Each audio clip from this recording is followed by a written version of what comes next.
Hi, I'm Pete. And I'm Nat. And this is the Hire Yourself podcast.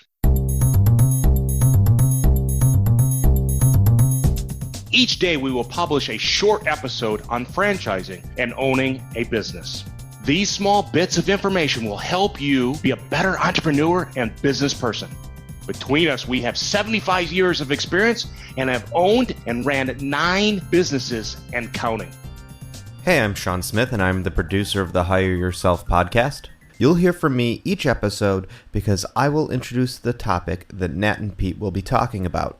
And the question for this episode is, what resources have you found helpful in learning about entrepreneurship and business? Well, we always want to be students. I'm a big fan of always learning. And so there's certainly, from my standpoint, I read a lot in regard to business. I follow a lot of blogs and things like that, and as well as podcasts, read books, listen to Audible, things like that. So always combing through stuff. I'm not nearly as good as Nat at that kind of stuff, but I'm always trying to learn about the industry to become an expert, because any industry, in this case franchising, is always changing, and we want to make sure we're staying on top of that. So if you can be relevant by listening to podcasts and reading and journals and stuff like that, very important. I think one thing that's really helpful is to try to surround yourself with good people and good business owners. One of the biggest things I like about franchising is that, over time you do develop a network of buddies that are other owners. They have the annual conference or convention where you'll meet people in person. You have your discovery day or your training where you might have like a freshman class of franchise owners that you grow up with.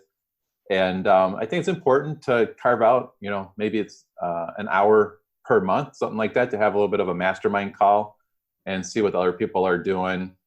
I think a great way to keep up with some of the latest ideas, what I found myself recently joining several Facebook groups. They're private Facebook groups, so invite only, with a network of other business owners that are doing what I'm doing.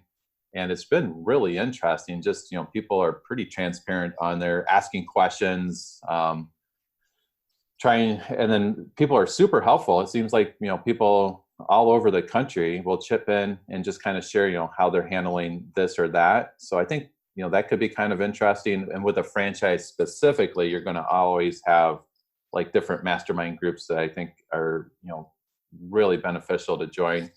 And then also you can, the mastermind can also, you guys can kind of do, Pete, what do you call it? Like how we have the masterminds to help with growth, or just almost like an accountability. What would you call that?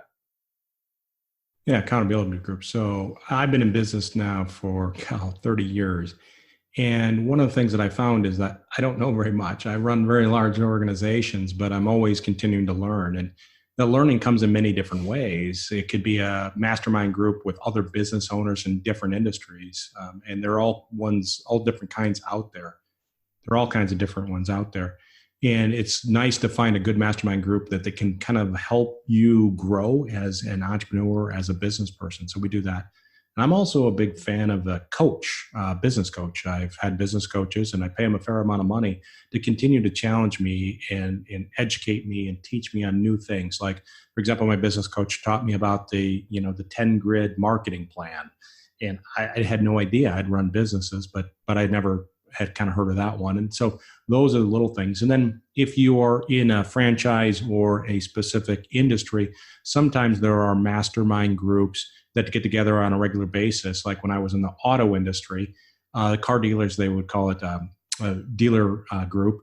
And the dealers would get together, like 10 of them from different parts of the country, and they would go through their numbers and they would share what's working, what's not working. So kind of those accountability groups that help raise the level of everybody. And so if you can find something like that, but we all learn in different ways, but getting in front of other business owners and kind of leveraging their experience usually raises the tide for everybody.